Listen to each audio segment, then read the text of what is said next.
ন্যায়ালয়ৰ ৰায় অনুসৰি বৰপেটাত শিশুৰ হাল সলনি ন্যায়ালয়ৰ ৰায়ৰ পিছত বৰপেটাত চাঞ্চল্য বৰপেটা মেডিকেল কলেজ হাস্পতালৰ শিশু আৰু প্ৰসূতি বিভাগৰ ভুলক মানি ল'ব পৰা নাই বৰপেটাৰ সচেতন ৰাইজে এনে ঘটনাক দুৰ্ভাগ্যজনক আখ্যা দি BMCHৰ কৰ্তৃপক্ষক ধিক্কাৰ অসম জাতীয় পৰিষদৰ বৰপেটা সমিতিৰ ঘটনাটো অমানসিক নিৰ্লজ আৰু ধিক্কাৰজনক বৰপেটা মেডিকেল কলেজৰ যেটো অপৰাধ এটা অসমনীয় অপৰাধ কৰিছে এটো অপৰাধ কেতিয়াও ক্ষমা কৰিব পৰা যোগ্য নহয় যদি সেই সময়ত যিসকলে তাত দায়িত্ব আছিল ডাক্তৰ নাৰ্ছ আদি কৰি সুপাৰিনটেণ্ডেণ্ট সকলে শাস্তি পাব লাগে কাৰণ দুটা পৰিয়াল আৰু দুটা পৰিয়ালৰ দুটা সন্তানলৈ মাতৃ আৰু সন্তানৰ মাজত এটা হেৰি কৰি দিছে এটা বিচ্ছেদৰ ভাৱ তুলি দিছে গোসাইঘৰ যেটো পৰিয়ালে যোৱাকালি বৰপেটাৰ পৰিয়ালটোক লৰাটো সমজাই দিব লগা হ'ল সেই পৰিয়ালটো আনকি তেওঁলোকৰ মৃত সন্তানটো নেপালে তেনেধৰণৰ দুখজনক ঘটনা পৃথিৱীত কতো নহওক ভুক্তভোগী দুই পৰিয়াললৈ ক্ষতিপূৰণৰ দাবী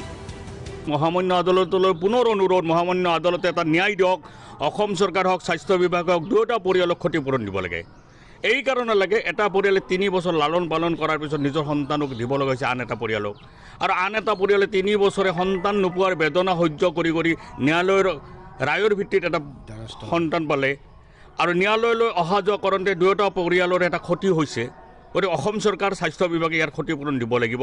এইটো মই ন্যায়ালয়লৈ আবেদন জনাইছোঁ চাঞ্চল্যকৰ আৰু দুৰ্ভাগ্যজনক প্ৰসংগটোৰ সন্দৰ্ভত প্ৰতিক্ৰিয়া কৃষক মুক্তি সংগ্ৰাম সমিতি মেডিকেল কলেজৰ কৰ্মচাৰীসকলৰ গাফিলতিৰ কাৰণে আজি তেওঁলোকৰ নেগলিজেন্সৰ কাৰণে সেই শিশুটোক 3 বছৰ আগতে একচুৱেল মাতৃৰ পৰা আঁতৰাই বেলেগ একজনৰ মাতৃক গতাই দিছিলে এই ক্ষেত্ৰত সম্পূৰ্ণভাৱে মেডিকেল কৰ্তৃপক্ষ সম্পূৰ্ণভাৱে জগৰীয়া সম্পূৰ্ণভাৱে দায়ী হয়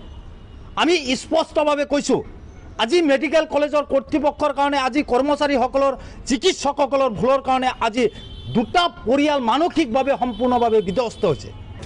আনপিনে ন্যায়ালয়ে আগবঢ়োৱা ৰায় সন্দৰ্ভত মন্তব্য আগবঢ়াই BMCHৰ অধীক্ষক ডাক্তৰ দিগন্ত দাসে উল্লেখযোগ্য যে BMCHৰ শিশু আৰু প্ৰসূতি বিভাগৰ ভুলৰ বাবে 3 বছৰ পূৰ্বে সংঘটিত হৈছিল এটি দুৰ্ভাগ্যজনক ঘটনা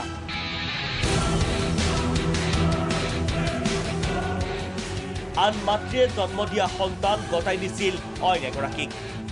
আনৰ মৃত সন্তান কোলাত লৈছিল এগৰাকী মাতৃয়ে নাজমা খাতুন আৰু নাজমা বেগম নামৰ দুই মহিলাক BMCH কৰ্তৃপক্ষই এক প্ৰকাৰ জাপি দিছিল দুখৰ বোজা 3 বছৰ ধৰি তুলিতালি ডাঙৰ দীঘল কৰা সন্তানক ন্যায়ালয়ৰ ৰায়ৰ বাবে গতাই দিবলগীয়া হৈছিল জন্মদাত্ৰীৰ হাতত BMCH কৰ্তৃপক্ষৰ এই ভয়ংকৰ ভুলৰ বাতৰিয়ে সৃষ্টি কৰিছিল চাঞ্চল্যৰ অলৰেডিটো আইনে আপোনাৰ এটা লাইন লৈছে আপোনাৰ সেই ওপৰত ভাৰ্ডিক্ট দিছে এইটো দুখজনক ঘটনা হোৱাটো চিকিৎসালয়ৰ ফালৰ পৰা সেই সময়ত যিখিনি কৰ্তব্যৰত কৰ্মচাৰী বিষয়া আছিল আমি চব ছাবমিট কৰিছোঁ মই সেইটোৱে কৈছোঁ আপোনাক আমাৰ চাৰ্টিফাইড কপি